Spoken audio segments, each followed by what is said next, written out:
할렐루야. 여호와의 종들아 찬양하라. 여호와의 이름을 찬양하라. 이제부터 영원까지 여호와의 이름을 찬양할지로다. 아멘.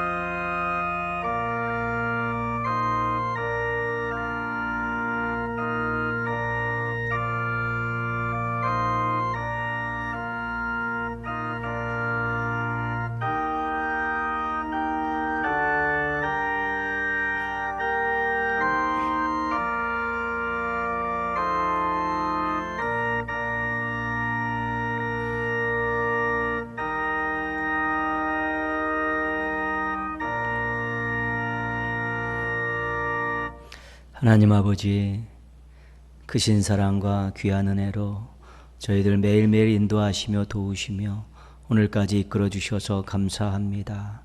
복된 날 예배의 자리를 지키며 경배와 찬양을 드리게 해주셔서 감사합니다. 말씀 듣고 은혜 받고 사랑 나누게 해주셔서 감사합니다. 저희들이 드리는 이 예배에 임재하셔서 모든 영광 홀로 받아 주시옵소서. 예수님의 이름으로 기원합니다. 아멘.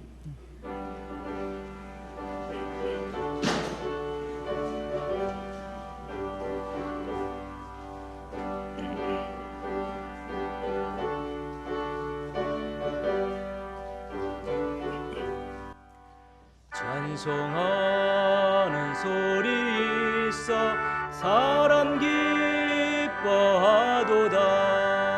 하늘 아버지의 이름 거룩거룩하도다.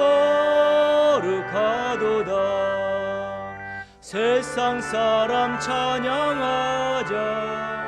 거룩하신 하나님께 할렐루야 할렐루야 할렐루야 아멘. 하나님의 나라 권세 영원토록 있도다. 하나님의 영광 나라 거룩거룩하도다.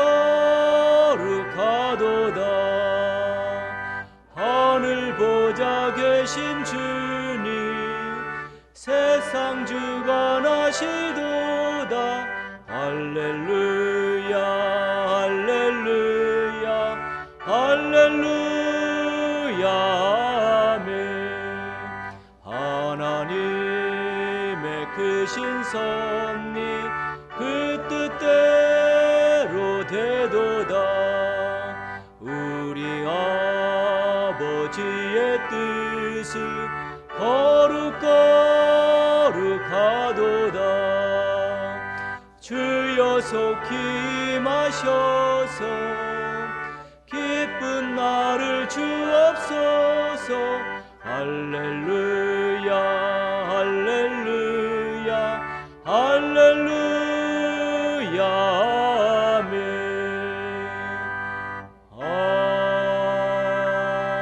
아멘. 교동문 40번입니다. 교동문 40번 시편 96편 말씀 함께 교독하겠습니다. 새 노래로 여호와께 노래하라. 온 땅이여 여호와께 노래할지어다.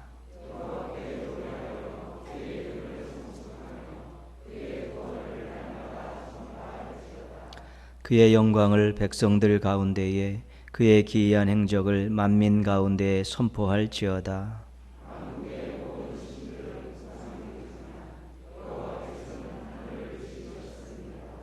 존귀와 위엄이 그의 앞에 있으며 아름답고 거룩한 곳으로 여호와께 예배할지어다. 하늘은 기뻐하고 땅은 즐거워하며 바다와 거기에 충만한 것이 외치고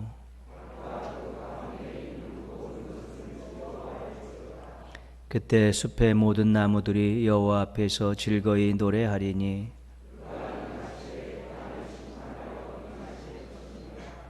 그가 의로 세계를 심판하시며 그의 진실하심으로 백성을 심판하시리로다. 아멘. 신앙 고백합니다. 나는 전능하신 아버지 하나님 천지의 창조주를 믿습니다. 나는 그의 유일하신 아들 우리 주 예수 그리스도를 믿습니다. 그는 성령으로 잉태되어 동정녀 마리아에게서 나시고 본디오 빌라도에게 고난을 받아 십자가에 못 박혀 죽으시고 장사된 지 사흘 만에 죽은 자 가운데서 다시 살아나셨으며 하늘에 오르시어 전능하신 아버지 하나님 우편에 앉아 계시다가 거기로부터 살아있는 자와 죽은 자를 심판하러 오십니다. 나는 성령을 믿으며 거룩한 공교회와 성도의 교제와 죄를 용서받는 것과 몸의 부활과 영생을 믿습니다. 아멘.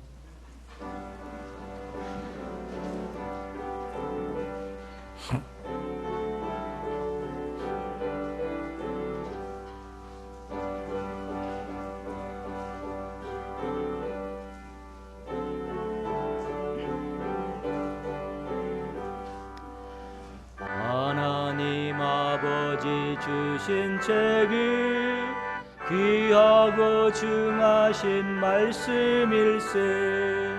기쁘고 반가운 말씀 중에 날 사랑한단 말 참 좋도다. 주께서 나를 사랑하니 즐겁도다. 주께서 나를 사랑하니 나는 참 기쁘다. 그 속에 은혜를 저버리고 어긋난 딴 길로 가다가도 예수의 사랑만 생각하며 곧 다시 예수께 돌아오리. 주께서 나를 사랑하니 즐겁도다. 주께서 나를 사랑하니 나는 참 기쁘다. 그 주의 영광을 바라보며 예수의 이름을 찬양하리. 영원히 찬양할 나의 노래 예수의 이름이 귀하도다. 주께서 나를 사랑하니 즐겁도다. 주께서 나를 사랑하니 나는 참 기쁘다. 주 예수 날 사랑하시오니 나 또한 예수를 사랑하네. 날 구원하시려 내려오사 십자가 위에서 죽으셨네. 주께서 나를 사랑하니 즐겁도다. 주께서 나를 사랑하니 나는 참 기쁘다. 주 예수 날 사랑하시오니 마귀가 놀라서 물러가네. 주 나를 이렇게 사랑하니 그 사랑 어떻게 보답할까. 주께서 나를 사랑하니 즐겁도다. 즐겁도다. 주께서 나를 사랑하니 나는 참 기쁘다. 하나님 아버지, 생명을 주셔서 감사합니다. 하나님 아버지, 건강을 주셔서 감사합니다. 아플 때 하나님을 생각하며 주신 은혜가 얼마나 큰지 생각할 수 있게 하시니 감사합니다. 일터를 주시니 감사합니다. 일한 것으로 이웃과 나눌 수 있어서 감사합니다. 하나님 아버지, 코로나19로 인해 당연하게 여겼던 우리의 일상이 깨지게 되니 영원한 것이 무엇이고 어떻게 살아가는 것이 하나님을 기쁘시게 하는 것인지 고민하게 됩니다. 이사야 선지자를 통해 하나님께서 기뻐하시는 금식은 압제당하는 자를 자유하게 하며 줄인 자에게 양식을 나누어 주며 헐벗은 자를 보면 입히는 것이라 하시고, 우리가 그렇게 하면 주님께서는 우리의 부르짖음에 응답하시겠다고 하신 약속을 떠올립니다. 하나님 아버지, 우리가 코로나19로 인해 더욱 각박해지고 어려워진 세상에서 이 말씀대로 살아가기로 결단합니다. 우리의 삶을 통해 영광 받으시옵소서. 하나님 아버지, 우리에게 천국을 약속해 주심에 감사를 드립니다. 마태복음을 통해 천국은 포도원의 주인이 아침 6시부터 저녁 6시까지 12시간을 일한 사람이나 저녁 5시에 와서 1시간밖에 일하지 않은 사람이나 그들 모두에게 똑같이 그들의 최소한의 필요를 채워주시는 것이라고 비유로 말씀하셨습니다. 이와 같이 우리의 가치관이 전국 백성의 가치관이 되게 하옵소서. 우리 교회가 예수님의 가르치심대로 이 세상을 천국으로 바꾸어 나가는 교회가 되게 하옵소서. 권사회에서 찬양을 올려드립니다. 찬양과 함께 온 교회가 앞으로 한 주간의 삶을 하나님께 귀하게 드리겠다는 고백도 올려드립니다. 기쁘게 받아주옵소서. 오늘 에스라서 말씀을 통해 하나님의 말씀을 더욱 깊이 생각하는 계기가 되게 하옵소서. 바벨론 포로가 되어 신앙이 뿌리채 흔들렸을 암울한 시대의 상황에서도 성경을 깊이 연구하고 하나님이 기뻐하시는 삶을 살아냈던 에스라처럼 오늘 우리도 하나님의 뜻이 무엇인지 깊이 생각하고 매일매일의 삶이 하나님이 기쁘시게 받으시는 예배가 될 수 있도록 결단하고 하나님의 인도를 체험하게 하옵소서. 예수님의 이름으로 기도합니다.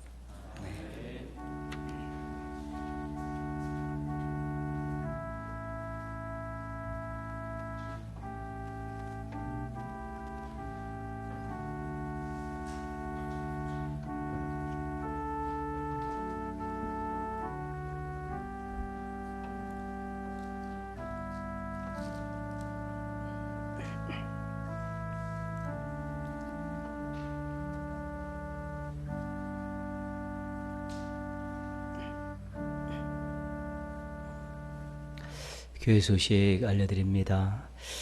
사회적 거리두기가 1.5단계로 이제 상향 조정이 됐습니다. 교회는 좌석의 30%만 활용할 수 있는데 여러분 지금 스티커 붙여놓은 것이 한 30% 정도 됩니다. 그냥 그 자리에 앉으시면 되겠고요. 우리 가능하신 분들은 또 일부 예배를 드려주시면 감사하겠습니다. 또 방역수칙은 그동안 해오신 대로 잘하고 계신데 잘 지켜주시면 되겠습니다. 토요일 새벽은 6시에 깨우면서 우리가 또 개인 기도 시간뿐만 아니라 중보 기도 시간으로 드리고 있습니다. 여러분들 또 즐거운 마음으로 또 감사한 마음으로 또 참여해 주시기 바랍니다. 삼남선교회 정기총회가 2부 예배 후에 본당에서 있습니다.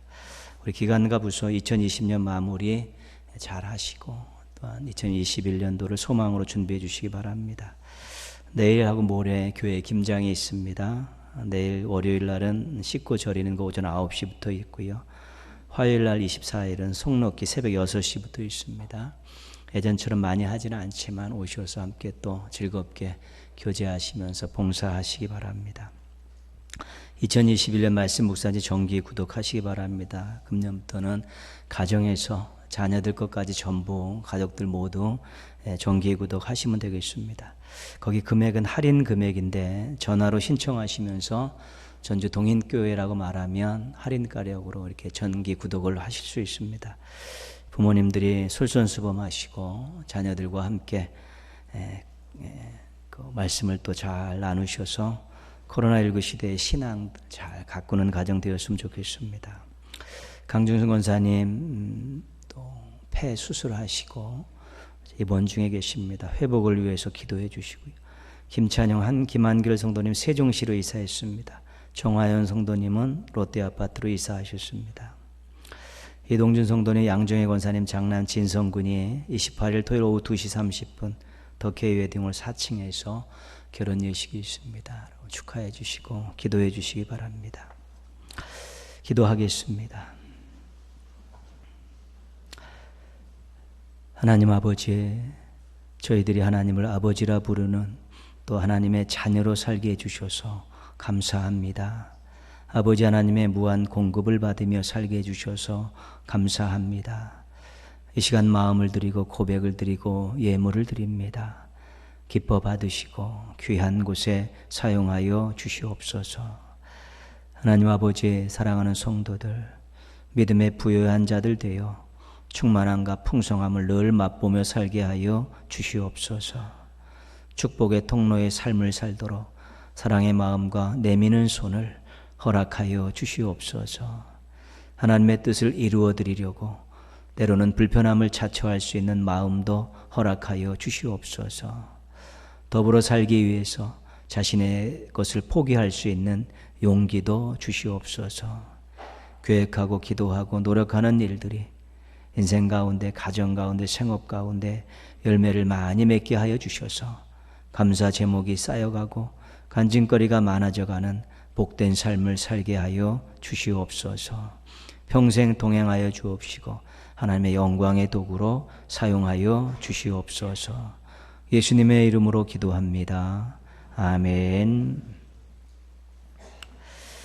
오늘 주신 하나님 말씀은 구약성경 에스라 7장 6절에서 10절까지 말씀입니다. 구약성경 719쪽 에스라 7장 6절에서 10절까지 말씀입니다. 오늘 주신 하나님 말씀 다 함께 봉독하시면서 받겠습니다.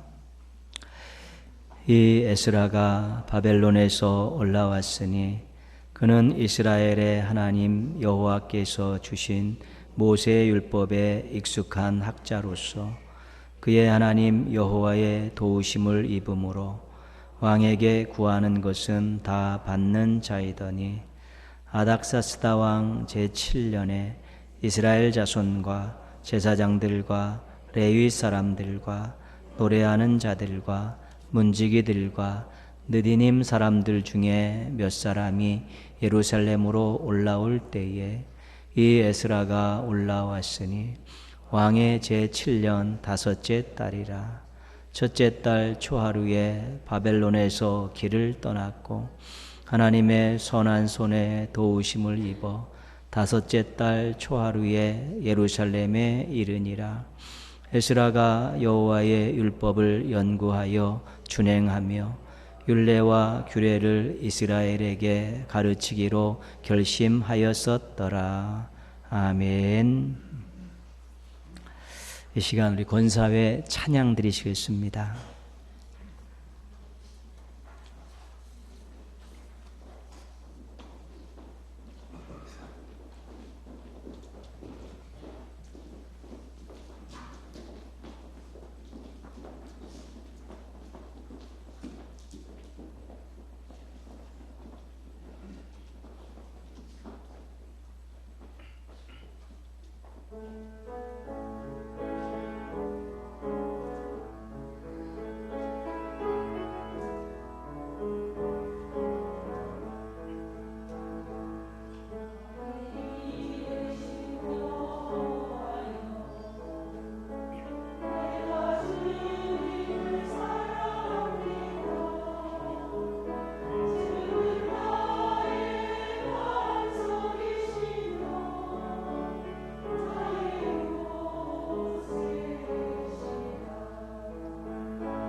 아멘. 감사합니다.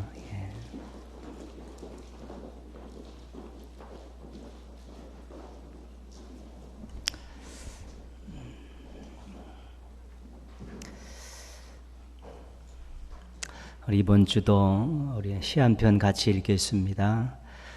이현주 목사님이 쓰신 얼음도 물은 물이지만 이런 시인데 한번 또 낭독해 보겠습니다. 얼음도 물은 물이지만 그걸로는 손도 못 씻고 발도 못 닦고 무엇보다도 얼음은 흐르지를 못한다. 그러니 얼음은 영원히 외로운 실향민인 것이다. 사람도 이와 같으니 아무쪼록 얼어붙지 말 일이다. 따스하게 부드럽게 녹아 흐를 일이다. 같은 물이지만 어떤 상태로 있느냐에 따라 용도가 다를 수밖에 없습니다. 고체 상태인 얼음으로는 씻을 수가 없습니다. 고체 상태인 얼음은 흐르지가 않는 것이지요. 오늘 시에서 얘기하고 있는 것은 규격화되고 형식화되고 편협화되지 말자는 것입니다. 마음도 그냥 좁아질 대로 좁아지고 생각도 꽉 갇혀 있어서 생각하고 말하고 행동하는 것에 다른 사람들을 받아들일 여지도 없고 떠올려서 함께 살 만한 그런 공간도 마련하지 못하는 그런 형식화되고 고정화된 삶을 살지 말자는 것입니다. 그렇게 살면 외롭다는 것입니다. 그렇게 살면 답답하다는 것입니다.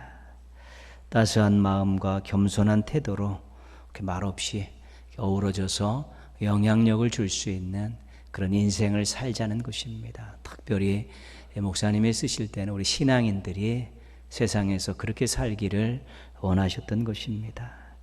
같은 사람이지만 다르게 살자는 것입니다. 조금 유연하게, 조금 배려하면서, 좀 넉넉하게, 조금 알뜰하게, 조금 품으면서 그렇게 살자는 것입니다. 세례 요한이 자신을 찾아오는 사두개인들과 바리새인들을 향해서 독소를 날렸습니다. 독사의 자식들아. 뭐 엄청난 말이죠. 하나님이 능히 이 돌들로도 아브라함의 자손이 되게 하시리라. 사두개인들과 바리새인들은 지도자들입니다. 성전을 관리하는 자들이고 율법에 정통한 자들이고 자신들의 말로는 하나님과 가장 가까이 있는 자들입니다. 근데 그들이 형식화되고 고정화되고 독선적으로 됐습니다. 백성들을 품으려 하지 않고 정죄하고요. 자기들 것만이 최고인 양 모든 것들을 거부하는 그러한 지도자들이 되었을 때 세례 요한이 질타하는 것이지요. 하나님의 아브라함의 자손이 아니라는 것입니다. 하나님의 백성은 그렇게 살아서는 안 된다는 것입니다. 믿지 않는 사람들과 다른 마음 씀씀이와 다른 삶의 모습을 우리가 보일 수 있어야 되는 것입니다. 편협하고 고집불통이고 독선적인 그런 마음과 태도는 그렇게 유익한 것이 아닙니다. 같은 믿음을 가진 사람들보다 더 성숙하도록 노력해야 하는 것이죠. 이해하고 배려하고 섬기는 것입니다. 형식화되지 않고 늘 아름답게 대처하고 아름답게 변화하는 우리 신앙인들 되시기를 주님의 이름으로 축복합니다. 이스라엘이 왕국 시대를 보면 통일 왕국 시대가 있었고 분열 왕국 시대가 있었습니다. 통일 왕국 시대에는 3명의 왕이 있었습니다. 사울, 다윗, 솔로몬이죠. 솔로몬 이후에 남과 북으로 나누어졌는데 남쪽에는 20명의 왕이 있었습니다. 다윗의 후손들입니다. 그 역대상하는 이 통일왕국 시대의 3명의 왕과 남왕국 20명의 왕들을 소개하고 있습니다. 특별히 23명의 왕들을 쭉 소개하고 있고 그 역대상하가 거기에 방점을 두고 있는 것입니다. 그런데 이 왕들을 평가할 때 한 가지 중요한 기준이 있었습니다. 그건 뭐냐면 성전 중심입니다. 성전 중심으로 통치했던 왕들은 선왕이고, 성전 중심으로 통치하지 않았던 왕들은 좀 악한 왕으로 그렇게 평가하고 있습니다. 성전을 거룩하게 하고 성전을 지키고 또 성전의 기능들을 이렇게 활발하게 하는 그런 왕들이 선한 왕이었다라고 그렇게 말씀하고 있습니다. 다윗은 그래서 높이 평가받습니다. 성전을 건축할 마음을 가졌었고 성전 건축에 필요한 모든 것들을 다 준비했기 때문입니다. 솔로몬도 높이 평가되고 있습니다. 성전을 건축했기 때문입니다. 그리고 아사, 여호사밧, 요아스, 요담, 히스기야, 요시야 같은 왕들이 선왕으로 평가를 받는데 이들은 성전을 보수하고 성전의 기능을 활발하게 하고 또 성전이 잘 유지되고 거룩함을 유지하도록 그들이 그런 것들을 잘 관리했던 왕들, 다 선왕으로 그렇게 평가를 받고 있습니다. 그 당시 남왕국 유다의 신앙은 성전 중심의 신앙입니다. 성전 중심의 신앙을 가지고 있을 때 하나님께서 그 왕들을 이끄시고 백성들에게 복을 주신 것입니다. 그래서 하나님이 임재하시는 성전을 거룩하게 유지하고 그 성전 앞에서 참으로 하나님께 도움을 구하고 하나님께 복을 구하고 하나님의 말씀을 듣고 순종하고 살겠다는 그런 왕들과 백성들을 하나님께서 축복하신 그런 시대입니다. 그래서 이 왕들은 공통적으로 어떤 일을 했냐면 우상들을 제거를 했습니다. 성전 중심의 왕들은 대부분 다 우상들을 아주 손을 대서 아주 박살을 납니다. 쓸어버리고요. 척결하려고 노력을 하지요. 왜? 성전 중심의 신앙이었기 때문에 그 하나님 위의 것들을 섬기는 그런 제단들을, 신당들을 용납할 수 없어서 전부 다 우상 숭배에 대해서 철퇴를 내리고 있습니다. 그리고 하나님의 뜻을 받들어서 통치합니다. 그래서 이 성전 중심의 신앙은 하나님 중심의 그런 신앙의 다른 형태입니다. 나중에는 변질이 되어서 건물 중심의 신앙으로 바뀌어버리죠. 예수님 때 와서는 더더욱 그렇습니다. 이 성전 중심의 신앙은 하나님 중심의 신앙인데 이것이 나중에는 건물 중심의 신앙으로 변질되기도 하는 것입니다. 교회와 성전은 다릅니다. 성전은 건물입니다. 하나님께서 임재하시는 그런 상징적인 곳이고요. 또 제사를 드리는 곳입니다. 하나님이 임재하시고 하나님께 제사를 드리기 때문에 그 공간이 거룩한 곳입니다. 그래서 거기에 아무나 자격 없는 자가, 준비되어 있지 않는 자가 함부로 발을 딛지 못합니다. 그러면 죽임을 당하게 됩니다. 그런 의미의 거룩함입니다. 근데 교회는 공동체입니다. 그리스도를 중심으로 예배하고 봉사하고 교제하고 선교하는 공동체입니다. 하나님의 뜻대로 사는 하나님의 자녀들, 하나님의 백성들의 모임이기 때문에 거룩한 것입니다. 교회 중심으로 사는 것이 아닙니다. 그리스도 중심으로 사는 것입니다. 우리가 교회 중심으로 신앙생활하는 것이 아니라 그리스도 중심으로 신앙생활하는 것입니다. 교회에서는 예배드리고 훈련받고 교제하면서 배우고 감동을 얻는 것입니다. 그리고 그 마음, 그 은혜를 가지고 자신의 삶의 자리에 나아가서 가정에서, 직장에서, 사업장에서, 사회에서 주의 뜻을 이루어드리면서 살아가는 것입니다. 만약에 교회의 모임이 그리스도가 중심이 되지 않는다면 의미가 없습니다. 성경 학원입니다. 그리고 자기 개발의 장이고 사교의 처소로 전락할 수밖에 없습니다. 우리가 나름대로 예배당에 나와서 여러 가지 활동들을 하고 교회 공동체 안에 속해서 또 교제하고 여러 가지 일들을 하는데 그것이 그리스도 중심이 아니고 만약에 인간 중심으로 전락한다면 예배당이고 교회고 그런 큰 의미도 없고 가치도 없습니다. 인간들의 유익을 위해 조직, 인간들의 만족을 위해, 인간들의 즐거움을 위해 그런 존재하는 또 예배당이나 교회 공동체는 의미가 없는 것입니다. 예배당에 우리가 잘 안 나오고 공동체에 소속감이 없이 살면 신앙은 성장하지 않습니다. 늘 퍽퍽하게 살 수밖에 없습니다. 그러나 예배당을 자주 오지만 또 공동체와 잘 어울리지만 그리스도 중심이 아니면 거기도 그렇게 큰 성장은 없고 변화는 없습니다.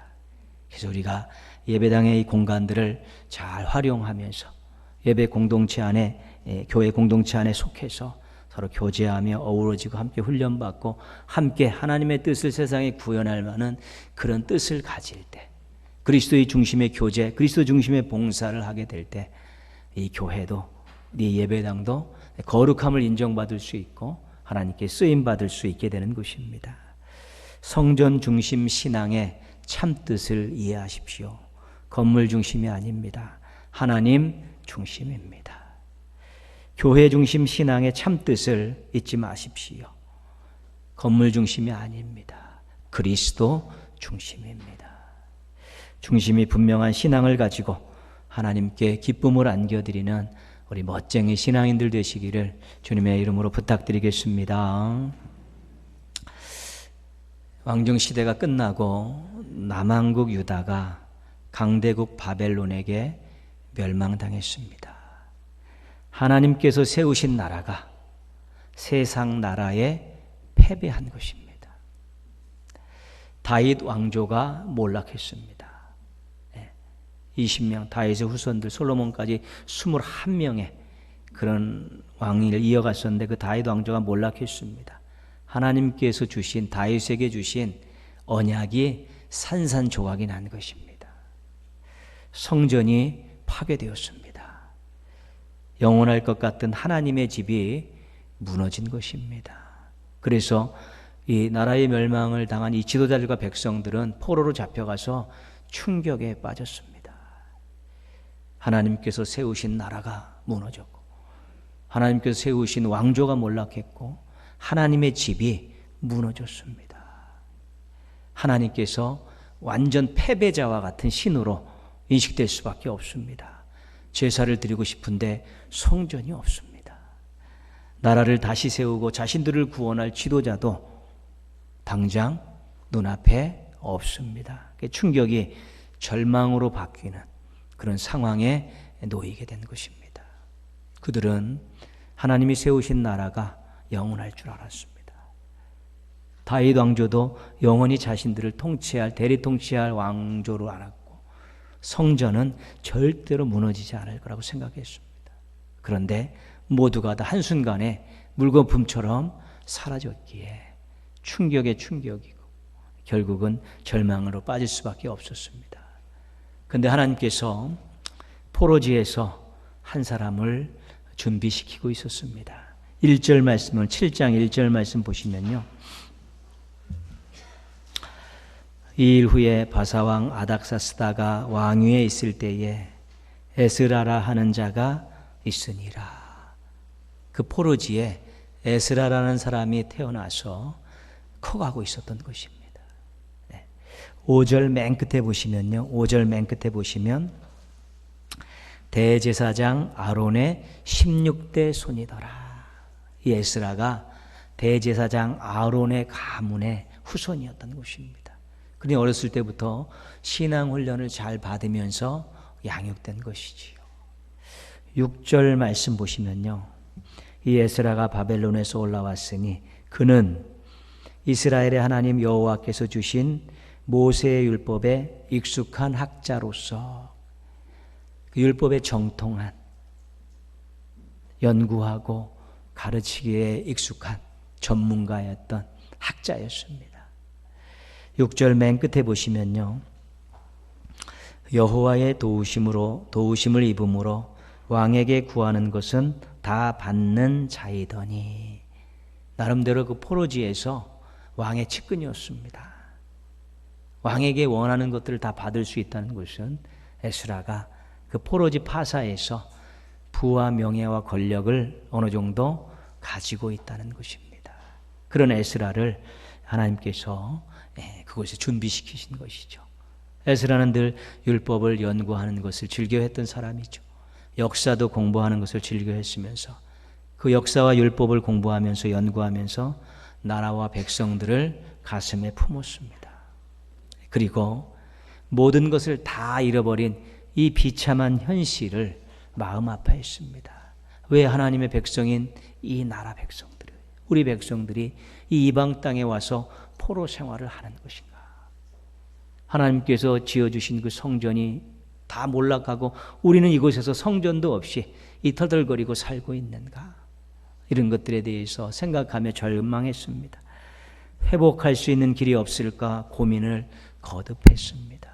도대체 어떻게 하면 회복할 수 있을까? 그러던 중 하나님께서 감동을 주셨습니다. 무엇인가를 깨달은 것입니다. 우리가 산삼을 캐러 다니는 그 신만이들이 산삼을 발견했을 때 3번 외치는 말들이 있습니다. 그러면 다 아시죠? 신봤다 외치지요. 아무 눈에나 보이지 않는다고 합니다. 평생 못 찾는 사람들도 있는데 그것을 발견하고 나서 신봤다라고 외치는 그들의 마음이 얼마나 감격스럽겠습니까? 감격, 자랑 이런 것들이 막 섞여져 있는 외침이지요.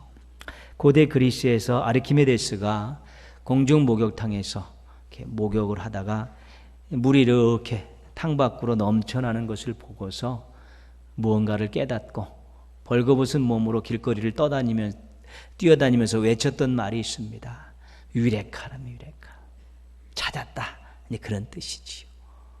그가 이 금관이 순도 높은 순수한 금관이냐 은이 섞여 있는 금관인가를 알아맞히라는 그런 연구 과제를 받고 고민하던 중에 그 목욕탕에서 목욕하면서 물이 넘치는 것을 보고 부력을 이용해서 이것을 알 수 있다는 것을 깨닫고 그렇게 부끄러운 줄 모르고 뛰어다니면서 유레카를 외쳤던 것이지요. 너무 좋았고 너무 기뻤기 때문에 그런 것입니다. 성경과 역사를 연구하던 그 에스라가 하나님의 주신 감동으로 무엇인가를 깨달았습니다. 에스라가 뭐라고 외쳤을까요? 오늘 말씀의 제목입니다. 말씀입니다. 말씀이다. 이 깨달은 것입니다. 그게 에스라의 감격이고 감동입니다. 아마 얼굴이 눈물로 범벅이 됐을지 모릅니다. 목이 터져라 외쳤을지 모릅니다. 너무나 귀한 것을 발견했기 때문입니다. 하나님이 바벨론 신에게 패배한 것이 아니라는 것을 말씀을 통해 알게 되었습니다. 하나님이 패배한 것이 아니라 하나님께서 이 죄를 지은 유다와 백성들을 심판하시려고 나라를 멸망시킨 것이라는 것을 알게 된 것입니다. 하나님께서 세우신 다윗 왕조가 끝난 것이 아니라 다윗의 혈통에서 누군가 구원자를 주실 것이라는 그런 사실을 말씀을 통해 알게 된 것입니다. 다윗과 같은 구원자를 보내주실 것이라는 것을 알게 된 것입니다. 말씀을 통해서 그런 것들을 알게 된 거죠. 이 민족이 살 길은 죄를 회개하고 하나님 앞에 자복하는 길밖에 없다. 이 민족이 앞으로는 고국 땅에 돌아가서 하나님 백성의 정체성을 회복하고 사는 것이 미래를 아름답게 가꾸는 유일한 방법이다. 이 백성이, 이 민족이 다시 잃어버린 것을 찾아 하나님의 영광을 열방에 드러내는 것이 사명이다. 이런 것들을 알게 된 것입니다. 그래서 그 모든 것이 다 말씀에 있고 이 모든 것을 이룰 수 있는 방법과 능력이 말씀 속에 있다는 것을 분명하게 알게 된 것입니다. 그래서 에스라가 말씀입니다라고 외치면서 그가 미래에 대한 것들을 준비하기 시작한 것입니다. 10절 말씀입니다. 7장 10절 같이 한번 읽겠습니다. 에스라가 여호와의 율법을 연구하여 준행하며 율례와 규례를 이스라엘에게 가르치기로 결심하였더라. 이것을 말씀입니다라는 이 귀한 것을 깨닫고 외쳤던 에스라가 결심했습니다. 돌아가기로, 고국 땅으로. 에스라가 결심했습니다. 말씀을 연구하고 준행하고 가르치기로 결심을 했습니다. 이제는 깨달은 것이 있는데 깨닫고 끝나면 아무 변화가 없습니다. 이것을 실행해야 되기 때문에 에스라가 결심을 하는 것입니다.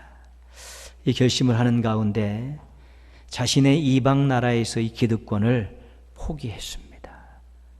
우리가 아까 읽었던 5장 뒷부분의 말씀 가운데 왕에게 구하는 것은 다 받을 수 있다고 하지 않았습니까?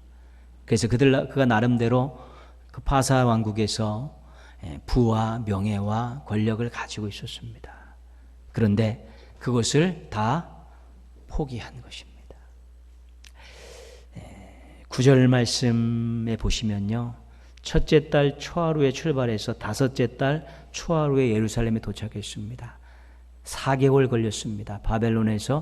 파사에서 예루살렘에 돌아가는데, 근데 거기에 어떤 말씀이 있냐면 하나님의 선한 손에 도우심을 입어 하나님이 도와주셔서 4개월이 걸린 것입니다. 하나님이 도와주시지 않았다면 더 많은 시간이 걸렸을 것입니다. 4개월 이상을 걸어서 그 여행을 간다는 것이 위험한 것입니다. 힘들고 고달프고요. 중간에 또 날씨 때문에 도적대들 때문에 어려움을 당할 수밖에 없습니다. 그렇기 때문에 고국 땅으로 돌아갑시다 이야기했을 때 포기한 백성들도 꽤 많았을 것입니다. 그동안 이루어놨던 것도 다 내려놔야 됐고 또 위험한 4개월 이상의 여정을 해야 됐기 때문에 그런 모든 것을 포기하고 위험을 감수할 만한 그런 결심이 없었다면 절대로 할 수 없었던 것입니다. 에스라가 기득권을 포기하고 4개월 이상의 그 위험하고 고단한 귀향길을 자처한 것입니다. 왜냐하면 말씀이라는 열쇠를 가지고 있었기 때문입니다. 자기가 살고 민족이 살고 나라가 부흥하는 새로운 능력을 제공해주는, 갈 길을 밝혀주는 말씀을 손에 쥐고 있었기 때문에 그가 포기할 수 있었고 수고와 희생을 자처할 수 있었던 것입니다. 가치 있는 일을 이루기 위해서는 결심해야 합니다. 그냥 있다고 되어지는 일은 없습니다. 가치 있는 일을 위해서는 때로는 포기할 줄도 알아야 합니다. 가치 있는 일을 위해서는 때로는 수고와 희생을 해야 되는 것입니다. 하나님의 영광을 드러내는 일, 가치 있는 일입니다. 공동체를 유익하게 하는 일, 가치 있는 일입니다. 주변의 사람들, 이웃들을 행복하게 하는 일, 그것도 가치 있는 일입니다. 하나님께서 원하시는 일이기 때문에 그렇습니다. 이런 일들을 위해서 결심하고 수고와 희생을 할 수 있어야 되는 것입니다. 그것이 우리 신앙인들의 매력입니다. 또 신앙인들의 아름다운 인생의 모습이기도 한 것입니다. 하나님의 말씀에 대한 결심은 우리 인생에서 너무나 귀한 것입니다. 하나님의 말씀은 생명 양식입니다. 우리의 영혼을 살리고 우리의 믿음을 살리는 것입니다. 이건 먹지 않으면 쪼그라들 수밖에 없습니다. 시들시들해질 수밖에 없고 생명력을 잃어버릴 수밖에 없습니다. 하나님의 말씀은 능력입니다. 우리의 삶을, 우리의 환경을 새롭게 알차게 바꿀 수 있는 능력입니다. 그래서 정말 말씀에 대해서 결심들을 하게 될 때 이 생명, 또 이 능력, 이런 것들이 우리 삶 속에서 이루어지고 우리가 눈으로 확인하고 몸으로 경험할 수 있게 되는 것입니다. 말씀에 대한 결심이 없으면 그것은 글자로 끝나는 것입니다. 문자로 끝나는 것이고 책으로 끝나는 것입니다. 결심을 해서 그 속에 있는 문자를, 그 속에 있는 글들을 다 끄집어내서 살아있는 말씀으로 자기의 삶 가운데 펼쳐갈 수 있을 때 그 말씀이 양식이 되고 능력이 돼서 새로운 미래의 아름다움들을 우리가 맛볼 수 있게 되는 것입니다. 말씀을 연구한다는 것은 늘 읽고 배우고 묵상하는 것입니다. 친구와 같이 늘 가까이 하는 것입니다. 우리가 말씀을 연구할 때 하나님께서 우리에게 주시는 은혜가 있습니다. 그것은 깨달음과 감동입니다. 말씀을 읽고 우리가 암송하고 또 공부하고 묵상하면서 깨달음과 감동이 없으면 정말 힘듭니다. 읽기 너무 어렵습니다. 그러나 그 가운데 사모하는 마음으로 기도하는 마음으로 우리가 말씀을 연구하면 하나님이 또 때로는 깨달음을 주시고 감동을 주시는 것입니다. 그 맛에 말씀을 연구하는 것입니다. 재료가 있어야 무언가를 만들 수 있습니다. 우리의 가슴 속에 말씀이 남아있고 우리의 생각 가운데 말씀이 있고 우리의 삶의 모습 속에 말씀대로 살고자 하는 그런 흔적들이 있을 때 성령님께서 그것을 붙잡아서 놀라운 역사를 일으키시는 것입니다. 성령님은 말씀으로 역사하시는 분입니다. 근데 우리의 가슴 속에 우리의 머릿속에도 우리의 삶의 자리에도 말씀이 없으면 역사를 일으키실 수 없는 것입니다. 부지런한 학생들 되겠다고 결심하시기 바랍니다. 나는 말씀을 연구하는 부지런한 학생들이 되겠다고 결심하시기 바랍니다. 하나님께서 깨달음과 감동이라는 놀라운 은혜를 주실 것입니다. 말씀은 실천할 때 의미가 있습니다. 말씀에 대한 지식이 많다고 믿음이 좋은 건 아닙니다. 착각하지 마십시오. 많이 아는 것이고 많은 정보를 가지고 있는 것뿐입니다. 이 말씀이 우리의 생각과 언어와 삶에 영향을 주어야 우리의 믿음이 살아있는 믿음이 되는 것입니다. 말씀 따로 믿음 따로 그렇지 않습니다. 말씀이 우리의 삶 가운데서 역사를 일으킬 때 그 믿음이 생명력 넘치는 믿음이 되는 것입니다. 아무리 좋은 물건 창고에다 가득 채워놓고 먼지 뽀얗게 앉을 정도로 출고를 하지 않으면 아무런 의미가 없는 것입니다. 우리가 연구해서 얻었던 그 말씀의 정보와 지식들, 감동과 깨달음을 이제는 실천하겠다는 의지를 가지고 우리가 부단히 시행착오를 겪으면서 노력하게 될 때 그 말씀이 능력이 되어서 우리의 삶을, 우리의 인생을, 우리의 가정을, 우리의 생업의 현장들을 바꾸어가는 것입니다. 실천하고 순종하는 백성들 되겠다고 결심하십시오. 우리가 말씀의 백성들인데요. 나는 말씀대로 살겠습니다. 말씀에 순종하겠습니다라고 결심을 해야만이 조금이라도 실천을 하며 살아갈 수 있게 되는 것입니다. 가르치는 것은 의미 있는 일입니다. 가르치다 보면 더 공부하게 됩니다.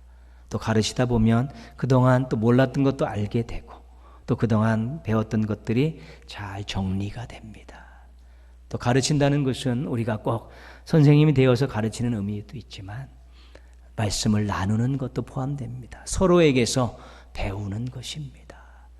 가르치고 나누죠.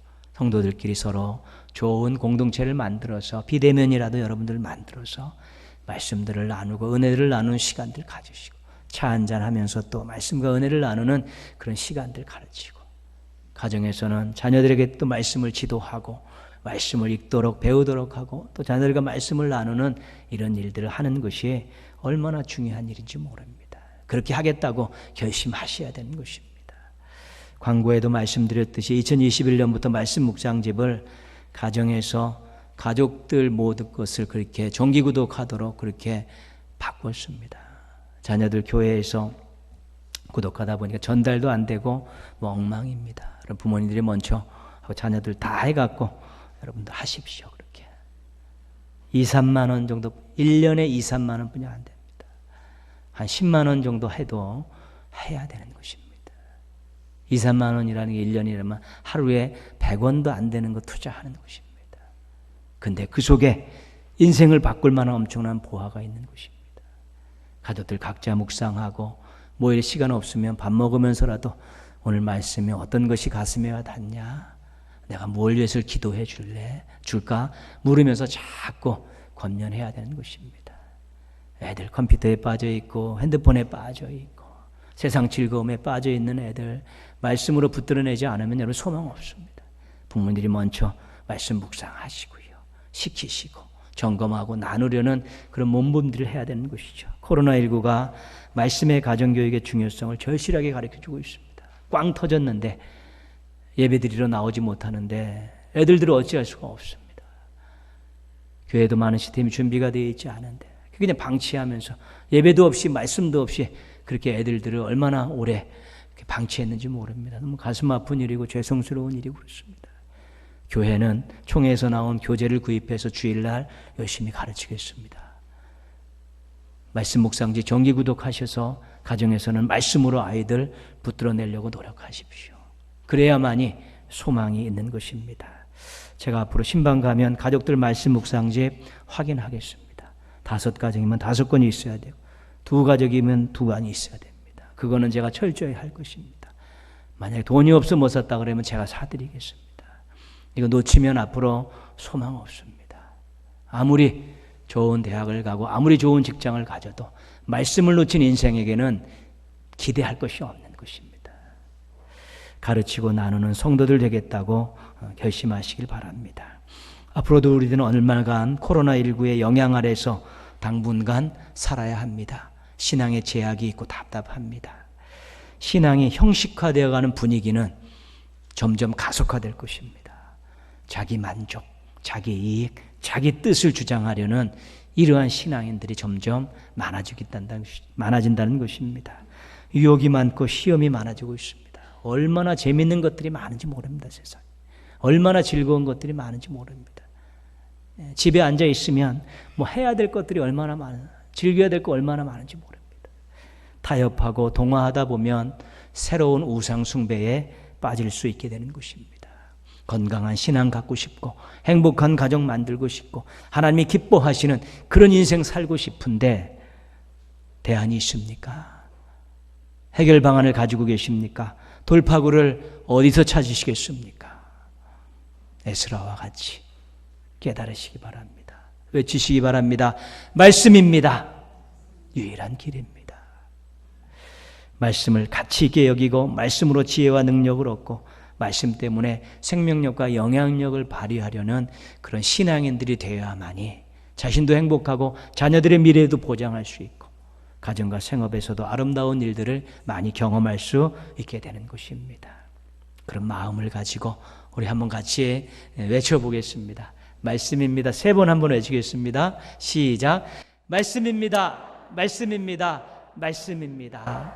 깨달음을 가지시고 감동을 가지시고 또 연구하기로, 또 준행하기로, 가르치기로, 나누기로 결심해서 말씀 때문에 행복한 인생들, 복된 가정들 이루시기를 주님의 이름으로 축원합니다.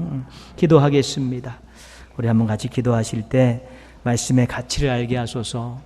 저희 가족들 모두, 자녀들도, 교회 학교의 학생들도, 우리 동인의 모든 가족들도 말씀의 가치를 알게 하소서. 말씀을 연구하고 준행하고 가르치고 나누는데 힘을 쏟게 하여 주옵소서. 그래서 행복한 인생, 아름다운 가정, 또 좋은 미래를 맞이할 수 있게 해달라고 우리 한번 같이 기도하겠습니다.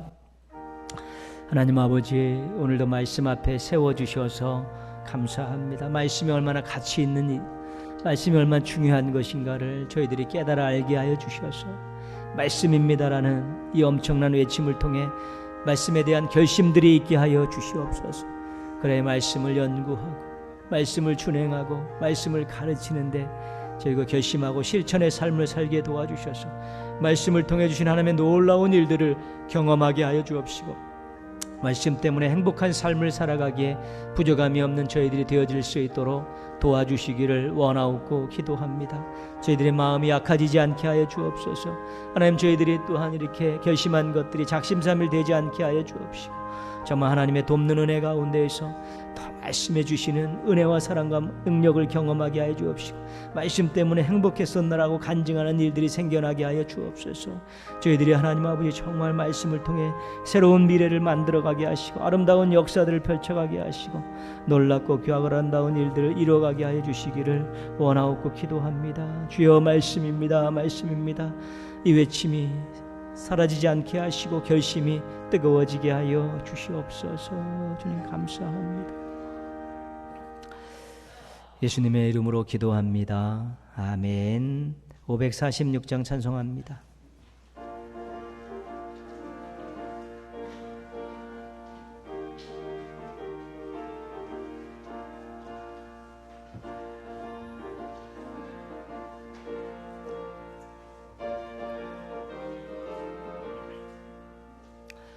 주님 약속하신 말씀 위에서 영원토록 주를 찬송하리라.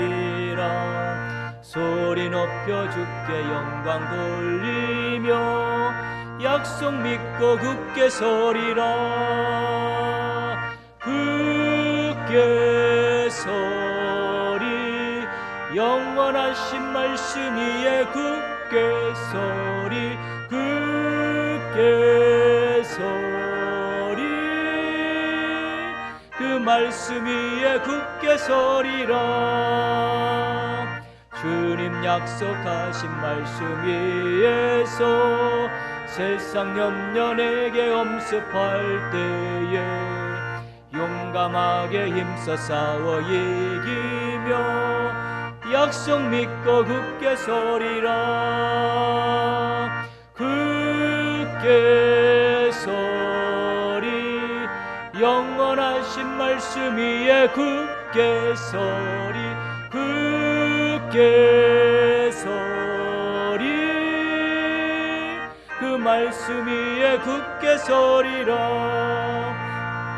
주님 약속하신 말씀 위에서 영원하신 주의 사랑이 믿고 성령으로 힘써 싸워 이기며 약속 믿고 굳게 서리라.